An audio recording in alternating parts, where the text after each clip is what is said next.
All right, everybody. So today we are diving into something that I feel like a lot of businesses kind of gloss over. And I know for a fact I have in the past. Yeah. And that is Google My Business. Yeah. GMB. Yes, GMB for short. Absolutely. Um, Or a Google Business Profile, as they're calling it these days. oh, really? They're switching it up on us. They always are. Okay. Well, all right. Google Business Profile / Google My Business. We're talking about this because if you've ever searched for like, I don't know, coffee near me or best plumber and then you name your town, Right. you have seen the local 3-pack. Yep, absolutely. Yeah. So that's what we're talking about because we want to make sure that your business is the one that is showing up there first. Yeah, it's that storefront on Yeah. Google. Exactly. Back in the day, you used to walk down the street, which storefront was the most appealing. Right. This is the equivalent now. Exactly. And I think one of the things that people kind of get tripped up on is they're like, oh, yeah, I set that up. Or my webmaster set that up like 5 years ago and I haven't looked at it since. Yikes. But there's a lot of little nuances that you can do to make sure that you are showing up for the right people Yeah, when they are searching. absolutely. And today we're going to specifically kind of talk about like those categories because I feel like that's something that people are just like, oh, yeah, I clicked a button. I don't even remember what I clicked on. You're not alone. A lot of businesses will just choose that one broad category and be done with it. But it's like anything else, the more specific you can get, the better. Yeah. And this is where those primary and secondary categories come in. And okay, so give us an example because I think like sometimes when you're talking about these things, it's like, what does that actually look like? Sure, yeah. So let's say you are a bakery, right? Okay.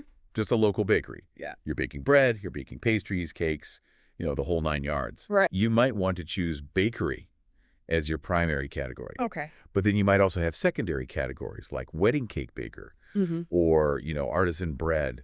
If you're doing that, if you're doing custom cakes, maybe custom cake bakery, so all these different things that you can get really, really specific with. So it's almost like you're trying to think of like, what would somebody be typing in Yes.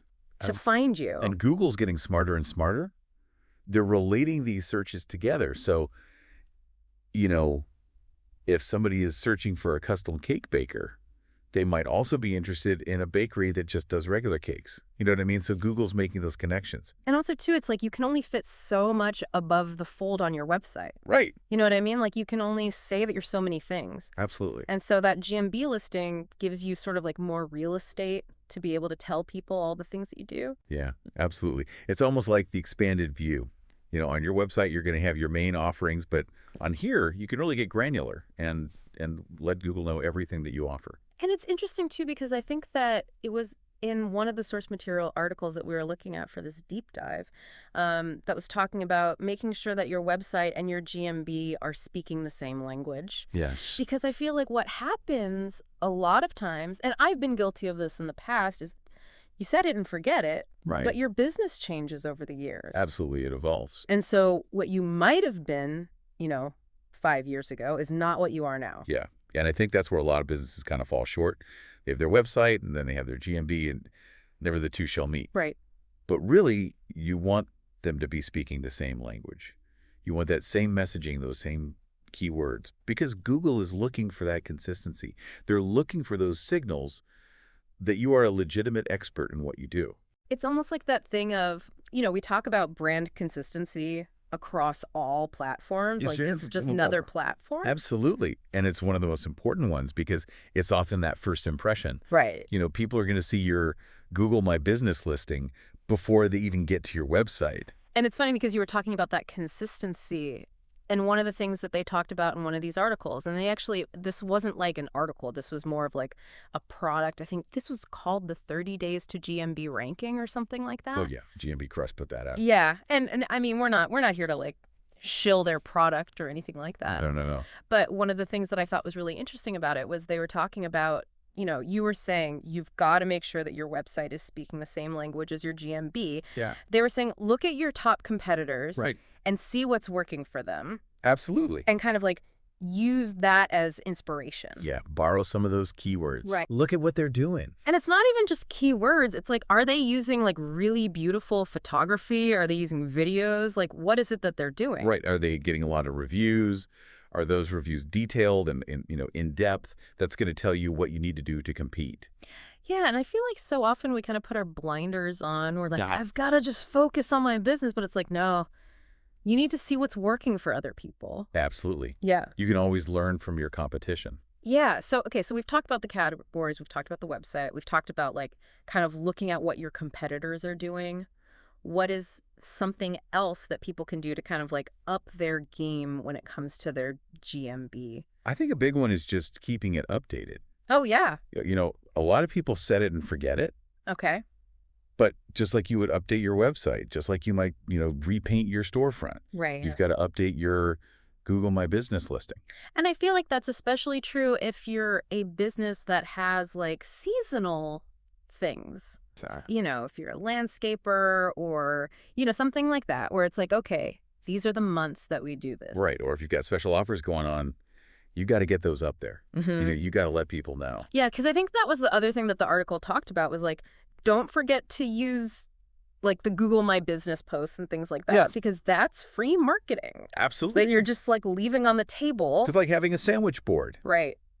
that's just blank. Yeah. Put something on it. So, okay, so if somebody's listening to this and they're like, okay, I need to like up my Google My Business game, Yeah. what is like the first thing that you would recommend that they do? I would say the first thing is just go through and audit it.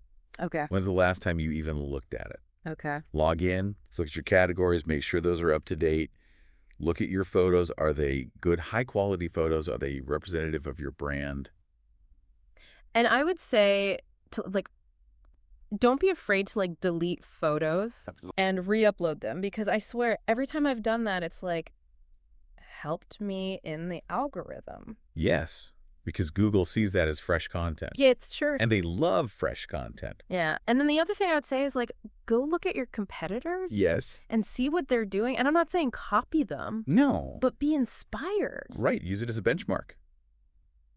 Maybe they're doing something really cool that you haven't thought of. Right. Exactly. And that could be the thing that puts you over the top. Okay. So before we wrap up, because we are like almost at time here, I have a question for you, because something that we've been kind of like going back and forth on in our like production meetings about this show is, how does voice search play into all of this? Oh, that's a good one. Because more and more people are using voice search now. Yeah, I think about that all the time. Yeah. Because it's becoming such a big part of how people search. And I think it all comes back to that relevance and that specificity. When people are using voice search, they're usually looking for something very specific. And they're usually looking for something that's nearby. Hey Siri, find me a vegan bakery near me that does custom cakes. Exactly. They're not going to scroll through pages of results. So your Google My Business listing needs to be spot on.